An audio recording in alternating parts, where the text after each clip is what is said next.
So, today on Project XB, we've made some progress. We've got some parts. We have been shopping.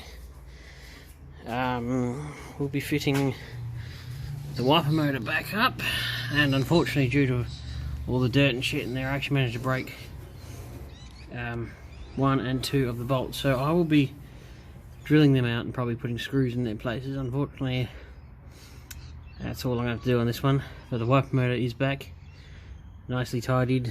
The brake booster is going to go in, and I have bought, also vacuumed up my mess that was in here. So that footwell was like deep in water. That was a bit of a boo-boo.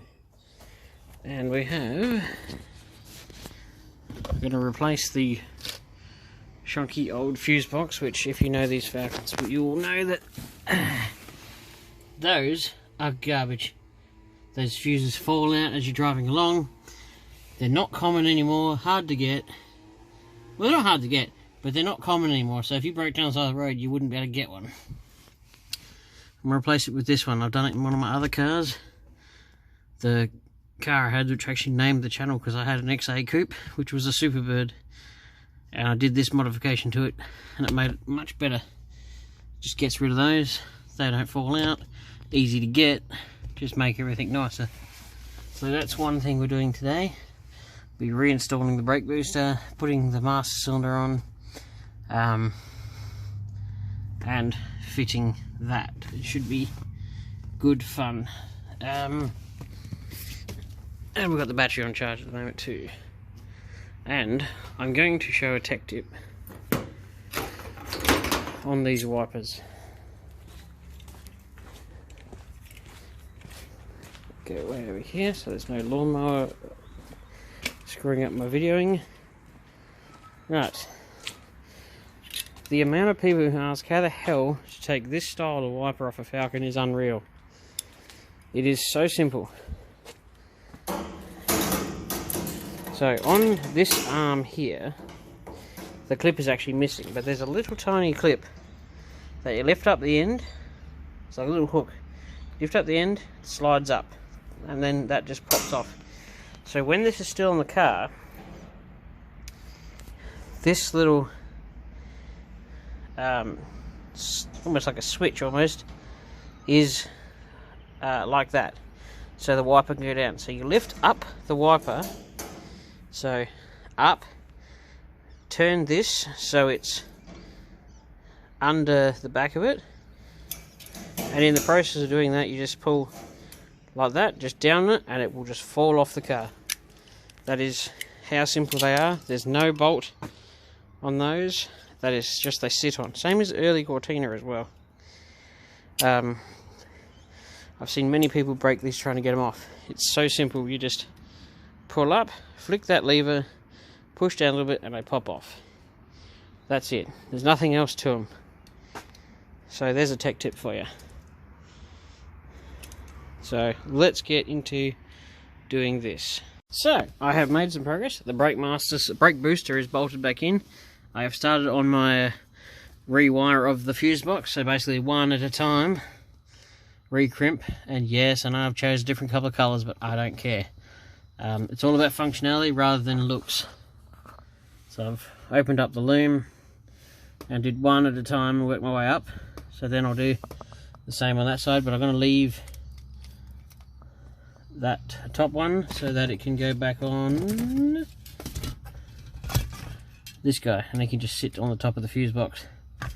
And then that way we have a, because I actually noticed before, this car doesn't have anything plugged into those two, so that'll speed things up. So I'm pretty sure that's the bottom. 1, 2, 3, nothing. 4, 5, 6 on that side. So obviously some of these must do nothing.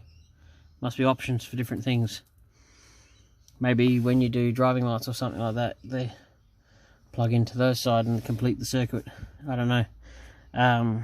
But this is what I did last time on a car, and it worked. And I'll just tuck this back up under there where it belongs. Stick a couple of tech screws in it, and we'll have a fuse box that will be 50 million times more reliable, and if you go over a speed bump they won't fall out.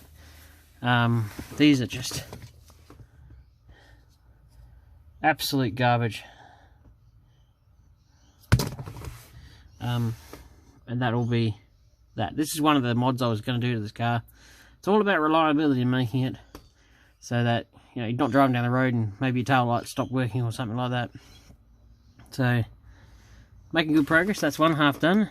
Crimp, connectors, push on, done. And then do the other side and just tuck it back up under there. We'll wrap it up a bit nicer and make sure it's not going to fall apart. And yeah, so that's what we're doing for this bit. The booster's in. I'll show you that now. Yeah.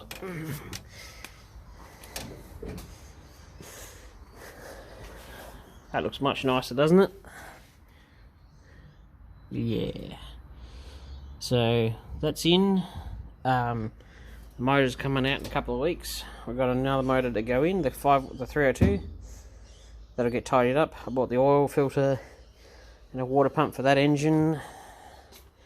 I've got to reuse these hoses because they're brand new. I've got to get a radiator. That alternator goes on the V8, but it is actually the other way around, but it still runs the same. And I've got a T-bar to be able to put the floor shift in for this car, so it's going from column auto to floor shift. So yeah, we've got some stuff to go. I'm just itching to get this car on the road. I mean, I could probably just get the brakes working and drive it as is, but come on, it's a V8. You want to put a V8 into it. So I'm just tickled pink that this is cruising along so nicely. Got to get myself some bucket seats, I reckon, and a console. And then obviously when you put the bucket seats in, you need to put the floor brace in to make sure that the floor doesn't collapse in the middle. Yeah, so that's where we're at. Keep cruising along and keep you informed. So, after much dicking around, I am not an electrician, but, you know, think of myself reasonably competent. I have got it all working. I will button it up a bit neater tomorrow because it's freezing cold. And I'll do this a bit better. I just had to test a theory and I've got to get some different plugs so I can hook them up a bit better. Because it wasn't until I started going, had it all done and realised nothing's working, that these two are linked together. Those two and those three there are actually all linked together. Even if there's nothing connected on the back side, this is connected to this one. So that's feeding that wire and that's feeding that wire effectively.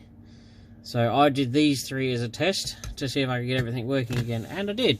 So tomorrow when there's a bit more daylight and things are less freezing cold, I'll neaten this hole up and install it. But it was just here to get it to work, and I'll cut this a bit shorter and mount this to the top of that. So keeping that original, there's no need to replace that, they don't fail.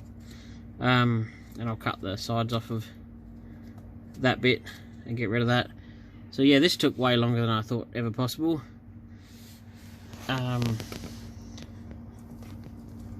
Don't hate my wiring.